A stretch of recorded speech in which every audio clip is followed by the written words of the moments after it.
go on myth 5, I'm going to talk about water in meat because there is a persistent myth, and look, we've all seen this one. I see it online a lot where people, get online, leave a comment to say, Coles and Woolworths, murna, they're filling their mince with water, etc., etc., etc.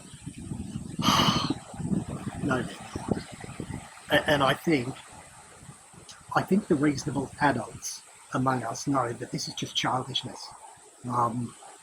Now, there is some truth to the infusion thing, but it's not really weight cheating. Under the FS ANZ standard 1.2.4, if a meat is internally basted or infused, it actually needs to declare that on the label so you know exactly what you're buying. Now, this tends to be quite true when it comes to pork, because pork is a fairly rapid growing animal and it can be quite dry, just simply by its nature. So to get around that and to increase the level of pork being sold in Australia, and every Australian has probably heard get more pork on your farm.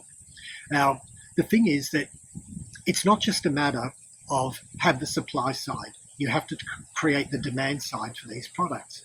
Now, the Sunday pork roast or a pork roast at Christmas used to be something of a thing, but it didn't die off, but it died down over the years. I noticed that in my own business and others.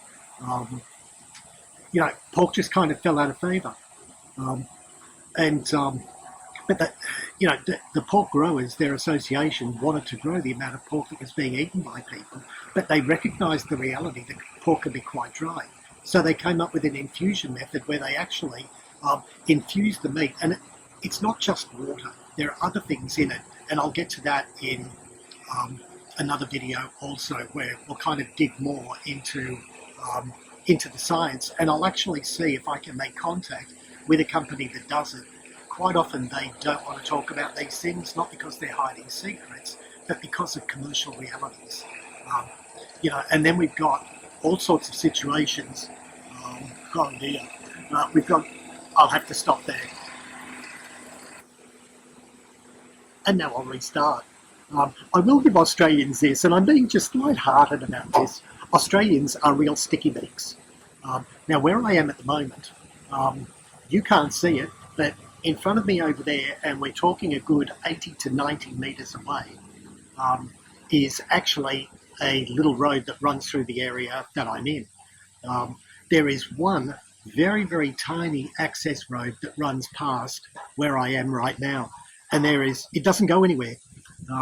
It doesn't loop to anything. People are coming in and they're seeing this old fart sitting there with a laptop in front of him and a camera going, and they're thinking, oh, I wonder what that guy's up to. So they're driving through and doing this small cruise. So these are the car noises that you hear. I'm not on a main road. It's just Australians being sticky beaks. Dear oh dear. Okay, so let's get back to it.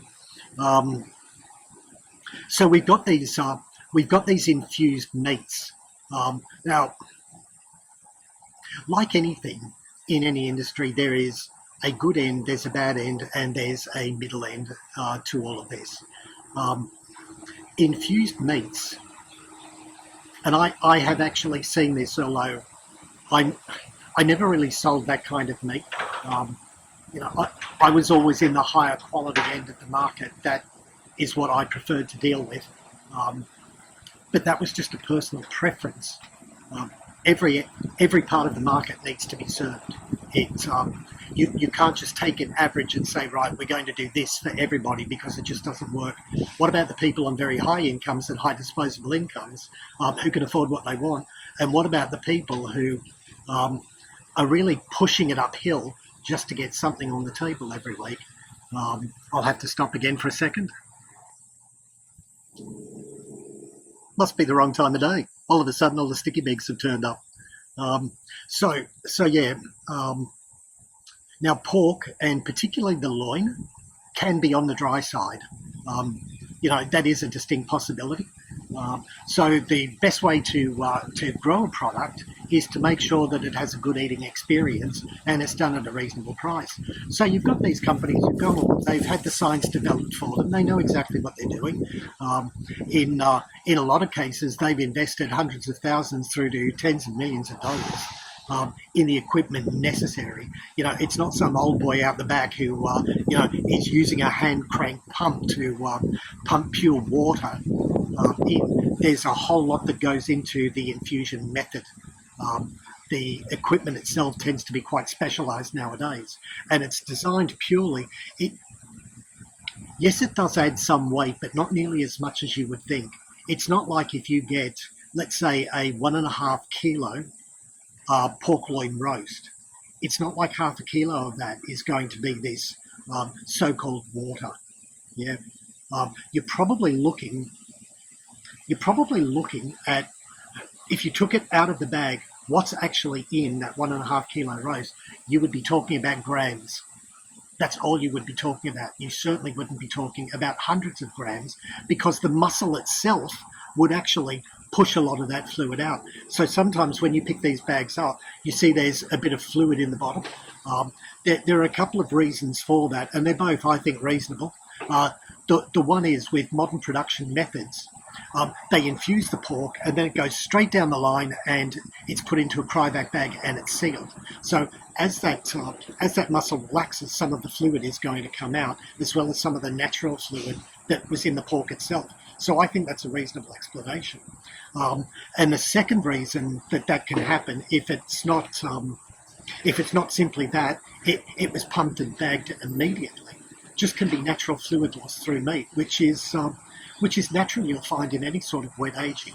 So it's not a conspiracy to add a lot more, because I can tell you that the meat industry is so competitive. And especially when times are harder for a lot of people, it becomes even more competitive. It's a matter of fact that through and after COVID, when we had a price explosion, meat went up a whole lot slower than every other food item went up.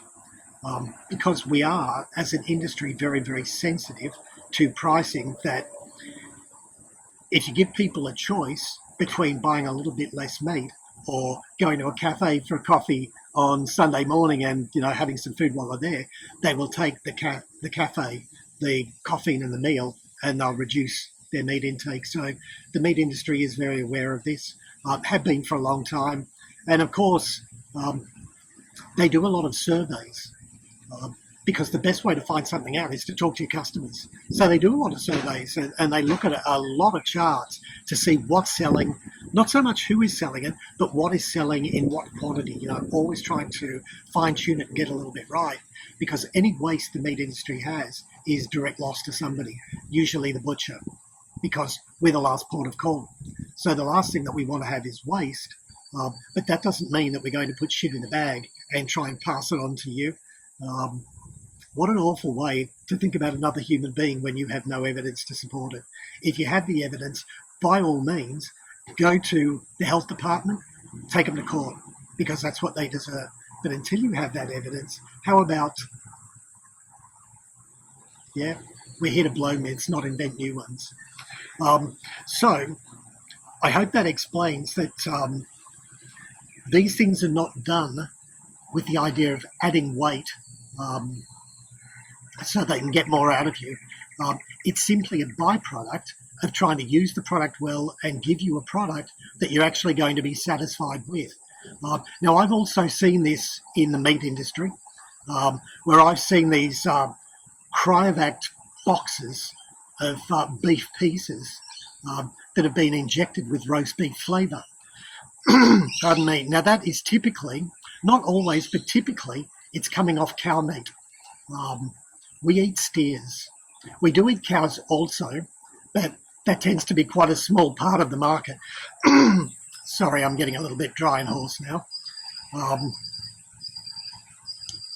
Cow meat typically can be quite tough and grainy, so they infuse them with a roast beef flavour to give it a uniformity of flavour.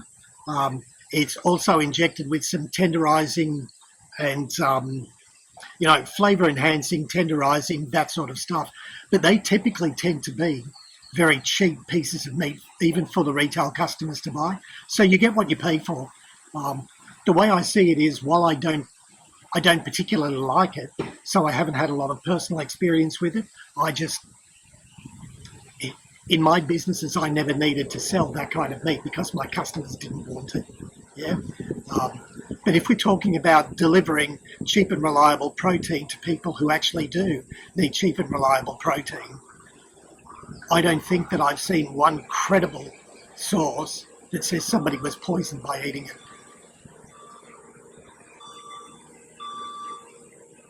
Myth number 6, and our final myth for today, and that's about meat glue. I remember seeing on TV, probably 15 years ago, a story that I thought was a complete beat-up by investigative journalists. And if you're in Australia, you know exactly what that means. People with an agenda. Yeah. The reporter went into a butcher shop and was speaking to a butcher about the use of meat glue.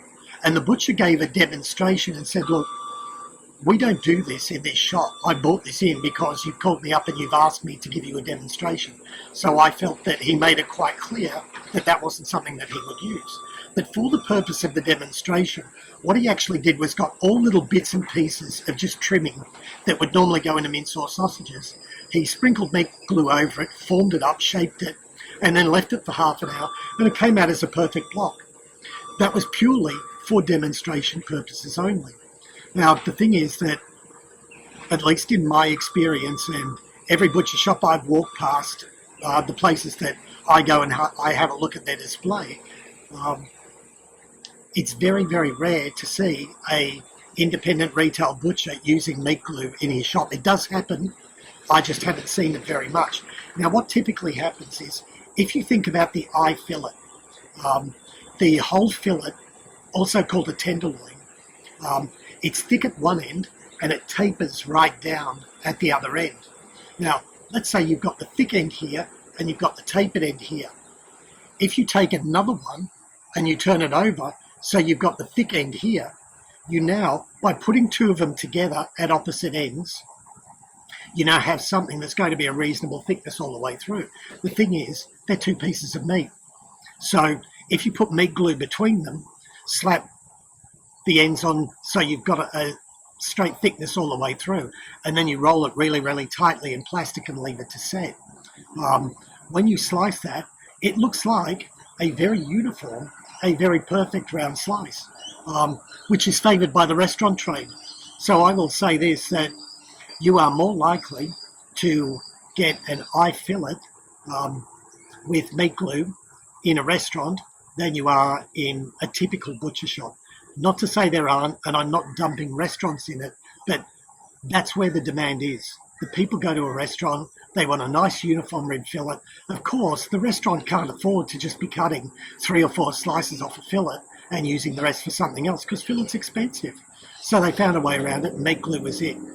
There is kind of a telltale way that you can tell if your eye fillet has meat glue. If you think of a yin-yang symbol, now you know through the centre you've got that kind of S. Now when you see that on an eye fillet, that is not a natural seam. That's where meat glue has gone to join the two of them together. So that's pretty much the telltale sign. It helps the restaurant because they can use more of the eye fillet. See, nobody wants the small tapered end. They think of it as being a scrap, but it's not a scrap, it's eye fillet. It's just not that big uniform end. That the demand for the thick end is high, the demand for the thinner end is low. Yeah, but it's all eye fillet. It's all still expensive. There's not much of it on an animal. If a butcher is buying in eye fillets of any quality, if he's buying in the long fillets, he's paying a lot of money for that at a wholesale level.